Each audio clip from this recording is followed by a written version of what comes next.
ঈদ মুবারক, ঈদ মুবারক, ঈদ মুবারক। তাকাব্বালাল্লাহু মিন্না ওয়া মিনকুম। ঈদ বয়ানুক, সকলের জন্য শান্তি, সমৃদ্ধি এবং বরকত, রহমত বয়ানুক, সেই কামনাই করছি।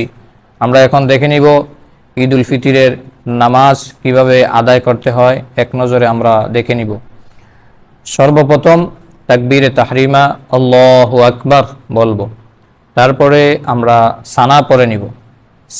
সানা পড়ে নেওয়ার পরে আমরা আবার তাকবীর, অতিরিক্ত 3টি তাকবীর বলবো। আল্লাহু আকবার, হাত ছেড়ে দিব। আল্লাহু আকবার, হাত ছেড়ে দিব।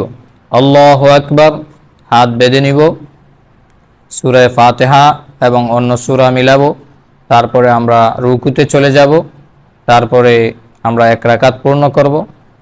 দ্বিতীয় রাকাতে আবারও সেজদা থেকে সোজা হয়ে দাঁড়াবো। দাঁড়িয়ে সূরা ফাতিহা পড়ব।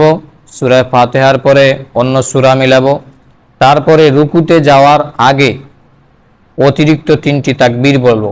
আল্লাহু আকবার, হাত ছেড়ে দিব। আল্লাহু আকবার, হাত ছেড়ে দিব। আল্লাহু আকবার, হাত ছেড়ে দিব। তারপরে আল্লাহু আকবার, হাত বাঁধা অবস্থায় আল্লাহু আকবার বলে রুকুতে যাব। এইভাবে আমরা 2 রাকাত পূর্ণ করব। ঈদ উল ফিতরের 2 রাকাত ওয়াজিব নামাজ আদায় করব। আল্লাহ আমাদেরকে তৌফিক দান করুন, কবুল ও মঞ্জুর করুন।